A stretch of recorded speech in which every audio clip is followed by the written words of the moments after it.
Здравия всем слушателям, подписчикам моего канала. Предлагаю в этом видео поговорить про то, как летали в космос прошлые цивилизации. Ну и в первую очередь та цивилизация, которая погибла в глобальной катастрофе 17 века. Потому что сохранилось множество артефактов, которые показывают, как в недавнем прошлом человечество путешествовало в космосе. Притом до наших дней дожили подобные трактаты, как Виманика Шастра. Они у нас появились еще до того, как мы начали осваивать технологии полета. И там как раз описываются технологии, которые применяли древние цивилизации, которые нам сегодня тоже недоступны, из-за чего они, например, знали полное строение нашей Солнечной системы, которое я тоже доказал и показал в предыдущих видео. Переходите по ссылкам в описании под видео и смотрите. Это все нам нужно, потому что тот, кто не понял свое прошлое, вынужден переживать его снова и снова. И чтобы выйти из этого колеса бесконечного роста и ликвидации вследствие глобальных катастроф, и нужно понимать, что же происходило, какими технологиями мы обладали, и почему предыдущие цивилизации погибли. И была это не одна цивилизация. Например, перед вами одно из доказательств того, что в недавнем прошлом цивилизация владела космическими технологиями. Перед нами картина 1595 года, которая написана. Ее можно увидеть в церкви Святого Лаврентия в итальянском городе, недалеко от Флоренции. Художник Вентура Салимбени. Прославление таинства Евхаристии. Но что мы видим? Сегодня мы понимаем, что перед нами искусственный спутник Земли. Действительно, как раз слева Иисус, справа его Отец. Притом напоминаю, что Иисус — это как раз строение нашей Земли. Это фактически вся наша Земля. А его Отец — Сварог, по крайней мере, в славянской традиции. То есть искусственный спутник находится на орбите Земли и как раз вокруг его окружает что? Отец, Сварог или космическое пространство. Все закономерно? Закономерно. Но в наше время мы смогли повторить этот аппарат, то есть спутник-1, первый советский спутник, выглядит так же. Но это уже технология 20 века. То есть 4 октября 1957 года первый пуск. Вот этот спутник, простейший спутник-1, полностью повторяет ту картину. Плюс опять же выводила ее в космос ракета, первый вариант ракеты Р-7. Ну многие скажут, ну ладно, спутник там кто-то нарисовал. Но ракет-то у них не было в то время. Конечно были, потому что вот рукопись из города Сибиу, который еще в 1961 году нашел профессор университета Бухареста в при раскопках в окрестностях города Доутодерию. И обратите внимание, нашли его в засыпанном помещении в окрестностях одного из городов. На них можно обнаружить не только изображения парящих в воздухе летательных тарелок или ракет, которые своим внешним видом напоминают современные аналоги многие, но там же упоминается о полетах на Луну. То есть человек мог попасть на Луну еще в 16 веке, а может и раньше. Ну, понятно, опять же, там рассказывается про разные виды топлива, технологии. И там показаны 2-3-ступенчатые ракеты. Опять же, для нас это технологии 20 века. Ну, те, что вы видите на экране. Плюс в середине 17 века мы имеем книгу по искусству артиллерии Казимира Семеновича. Опять же, вы ее видите. Опять же, здесь 2-3-ступенчатые ракеты. Уникальные проектные решения. И опять же, рассказывается про историю построения ракет различными цивилизациями предыдущими. А есть ли реальные материальные свидетельства, которые остались от прошлых цивилизаций? Да, вот перед вами легендарный Черный рыцарь. Потому что прежде чем выводить в наше время спутник на орбиту, изучали, что же там курсирует по этой орбите, и нашли подобный объект. Понятно, что много предположений, понятно, что официалы говорят, да, это какой-то космический мусор, но этот космический мусор фиксировали до вывода на орбиту первых спутников. И видно, что это симметричный объект. Видно, что там есть как раз кабина для пилота. То есть перед нами, скорее всего, космический истребитель прошлых цивилизаций. Более подробное видео можно будет посмотреть про него у меня в телеграм-канале. Кроме этого, у нас есть куча изображений, которые были сделаны задолго до так называемой космической эры. Лаи обращает наше внимание на фигурку крадущийся ягуар, танцор майя. То есть ее сделали более 1000 лет назад, а может и больше. И она полностью почему-то похожа на космонавта в скафандре 20 века. Таких чудес хватает, потому что подобных скафандров по миру разбросано множество. Как и людей, которые находятся в каких-то летательных аппаратах. Справа в Алтае, например, я так понимаю, в скифских захоронениях обнаружили подобную фигурку. Назвали его скифским космонавтом. Ну, ничего удивительного, как раз глобальная цивилизация прошлого – это скифская цивилизация городов. То же самое мы теперь видим тайны богов прошлого, потому что по миру множество подобных изображений, люди с крыльями, люди сидят в каких-то летательных аппаратах, в каких-то дыхательных масках, и у них есть подобные сумки. Теперь мы видим, что эти подобные сумки нужны нашим космонавтам, чтобы нормально как раз функционировал их костюм. Как раз тот костюм, который предназначен для путешествия, в том числе там, где нет воздуха, в космосе. И древние боги то же самое и держат. Плюс, если еще рассмотреть древних богов, мы видим, что подобные так называемые клювы – это как раз дыхательные маски. Подобные сумки – это как раз то, чтобы нормально работал скафандр. Крылья говорят о том, что это нужно для полета. А вот эти синенькие стрелочки показывают на приборы. Но это не часы, это как раз устройство для ориентации в пространстве, потому что при быстром перемещении нет времени смотреть на приборы, искать все показания, а так быстро глянул и сориентировался. Поэтому вот они, современные летчики, которые носят компактные устройства для быстрой ориентации в пространстве. Вот и весь секрет часов древних цивилизаций, почему они так нам нарисованы. Вы скажете, где же ваши доказательства? Пожалуйста, небесный феномен. В Нюрнберге, 1561 год, встретились две летающие армии. Их есть корабли-носители, корабли-матки, есть мелкие корабли. Идет сражение, они несут потери. Это не просто небесное явление, а настоящий бой над Нюрнбергом в 16 веке. Зафиксированы документально. Тот же 16 век, Базель, еще один бой. Опять же, сражались какие-то летающие шары, объекты. А опять же идет какая-то война. Причем не один день она идет. Может, она и привела к глобальной катастрофе 17 века, в котором все это погибло. То же самое мы видим остатки взлетно-посадочных полос. Справа, например, остатки Наска. В Перу это область. А слева наши блогеры находят и показывают нам сооружение Римской империи, где мы видим стоянка для летательных аппаратов, какой-то аэродром, космопорт, и потом они садятся в этот летающий аппарат и по взлетно-посадочной полосе могут куда вылететь, куда им надо. То есть подобные сооружения в древности были, и они почему-то полностью повторяют наши сооружения.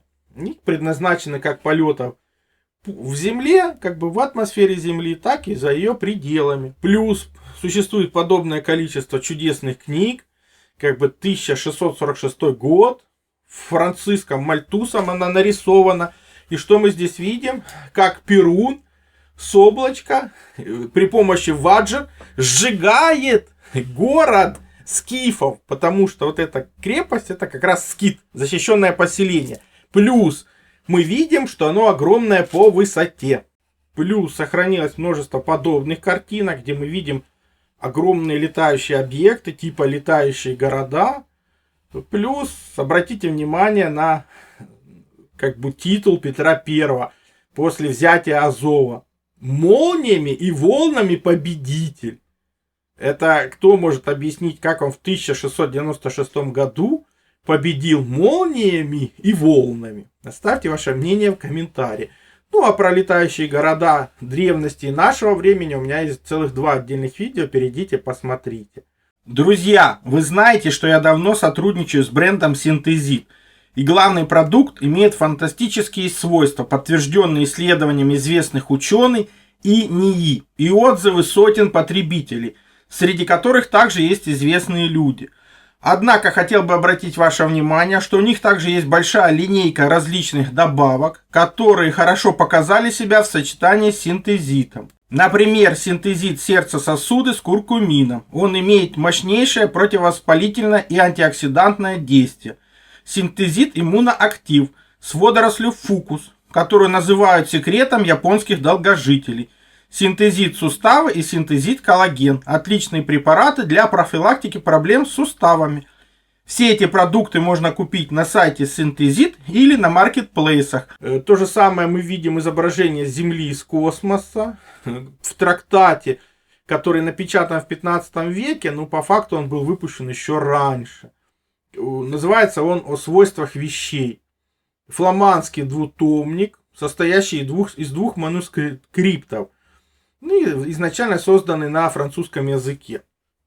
То есть, опять же, изображение Земли из космоса там есть. Подобных чудес хватает и в русских народных сказках в изначальных смыслах, без искажения. Так, сказка про Финиста Ясного Сокола рассказывает нам про то, как Настенька искала своего жениха. Для этого ей кузнец-умелец сделал 7 пар железных сапог и 7 железных хлебов. Поклонилась она родимому батюшке и старшим сестрам своим, братьев своих любимых повидала, курган матери навестила. Опять же, перед нами скифы. Курганное захоронение — это скифский обычай. Что же происходит дальше? Она идет, путешествует. И она дошла, наконец, до долины дивной, где вайтманы торговые стояли, и из долины сей в небеса бескрайне улетали. Упростилась Настенька к добрым людям, на вайтману торговую, и отбыла в дальний путь с родимой земли, внимание, за 3-9 дальних далей. И прибывает она на землю, где сияет 2 луны. Казалось бы, для вас сегодняшних это набор слов, но дальняя даль — это конкретная мера расстояния. То есть это те славянские меры расстояния, которые отменили в 20 веке, а они имеют как сверхмалость, так и сверхбольшие величины. Так, дальняя даль по современным мерам это более 5 триллионов километров, как дают нам перевод исследователи. Плюс самая малая мера это 27 десятитысячных. А для этого уже нужны оптические приборы, которые нам наука вообще разрешает только в 17 веке им появиться. Говорят, что до этого их не было. Как мы видим, измерения проводились сверхмалые. Без оптики это невозможно. То же самое в наше время мы видим секрет железных хлебов. Это фактически космический рацион питания на один переход. Потому что современные космонавты только так и питаются. И, соответственно, путешественники по космосу тоже. Мало того, мы видим телепортационные устройства. Вот одна из книг, где 2 граждан выходят из какого-то телепорта. Плюс мы знаем, что у славян, кроме мер расстояния, есть уникальные меры времени. И самая мельчайшая из них 1 сиг. По современным это более 300 миллионов сигов содержится в 1 секунде. То есть в современных атомных часах как раз 30 колебаний электромагнитной волны взяты за основу. Это примерно и есть 1 сиг. То есть мы видим, что мы примерно выходим на стандарты прошлой цивилизации. То есть уже где-то рядом. И то, что это используется в телепортации, можно опять же понять по нашим сказкам. А как приехать ко мне, не твоя беда. Дам я тебе перстень с руки моей. Кто наденет его на правый мизинец, тот очутится там, где пожелает. Во единое око мгновение. Сказочка «Аленький цветочек». Опять же, мгновение — это не фигура речи. Это как раз мера времени. То есть одно мгновение — это 760 мигов, а в одном миге 160 сигов. По современному это 761 миллионная секунды получают. Перед нами опять же телепортация. Перед нами сказки, в которых изначальные смыслы очень глубокие. Опять же, где мы это видим? В древних источниках средневековья видим подобные шары. Какие-то для телепортации, а какие-то для телевидения. Потому что справа вот тот же самый экран нашего времени. Круглый экран, который установлен в наше время в одном из сооружений общественных.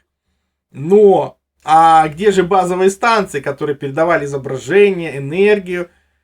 Церкви и храмы. В изначальном смысле это есть изначальные базовые станции. Я уже показывал это в предыдущих видео. что они работали с атмосферным электричеством, с энергией Земли, скорее всего, распределяли электричество и связь, о чем есть, опять же, данные в древних источниках.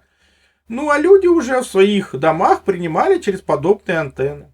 Тот слева как раз обычный русский домик с клубом, с вышкой, с подобной вот антенной, приемной. Поэтому нет ничего удивительного, что в подобных храмах находят вот эти шары мироздания. Они нужны как раз для передачи энергии, информации, может даже телепортации. Но об этом мы читаем у церковных деятелей, которые описывают магические зеркала, которые позволяют видеть очень далеко или очень близко, сжигать целые армии, то есть лазеры применять. Ну, а наука нам говорят, этого ничего нет. Хотя, опять же, если мы посмотрим церковные изображения, у многих из них шары мироздания, и там показывают изображение совершенно другое, чем на картине. То есть, опять же, это как бы телевидение прошлого, интернет прошлого. Опять же, перед нами уникальное изображение слева, где используется как раз голограмма. То есть, голограмма — это не примета нашего времени. Вот она в средние века использовалась. Вот эти кувшины как раз дают и звук изображения. Они нам известны как волшебные зеркала. То есть, при попадании луча света мы видим изображение, что сзади. Ну, скорее всего, туда попадал какой-то электромагнитный луч, который давал эту связь, изображение, то есть интернет и телевидение прошлого. Мы еще недавно смеялись над этим, как можно разговаривать с тарелочкой, какое там яблочко по ней будет кататься. А сегодня вы все разговариваете с этими тарелочками, они сильно даже и название не изменили, так яблочко мы оставили. То есть так называемые элиты знают о технологиях прошлого, владеют ими, ну и немножко выдают нам дозирование, чтобы управлять человечеством, чтобы человечество не могло сверхразвиться. Ну и в завершение хотелось бы напомнить, что все новое, хорошо забытое, старое. Слева компания Dyson разработала свои первые носимые наушники с двухступенчатой системой очистки, способной фильтровать городские выхлопы и загрязнения веществ. А справа видите древнюю статуэтку из Южной Америки. Ну, они фактически идентичны. То есть еще раз мы видим, что все новое — это хорошо забытое старое. Ну, а нам это надо знать, потому что народ, не знающий свое прошлое, не имеет будущего, а вынужден это будущее постоянно повторять, постоянно совершать одни и те же ошибки. Для этого надо это знать, чтобы выйти из этого круга постоянных ошибок и самоуничтожений. Ну, помните, повторение мать учения, но информация с первого раза никогда не усваивается. Смотрите видео столько раз, сколько нужно. Все ссылки на использованные материалы в описании под видео, кнопочку еще нажмите, все откроется. Либо смотрите в конечных заставках к видео. Ну, не превращайтесь в четвертую обезьяну нашего времени, которая просто уткнулась в гаджет, ничего не видит и ничего не слышит.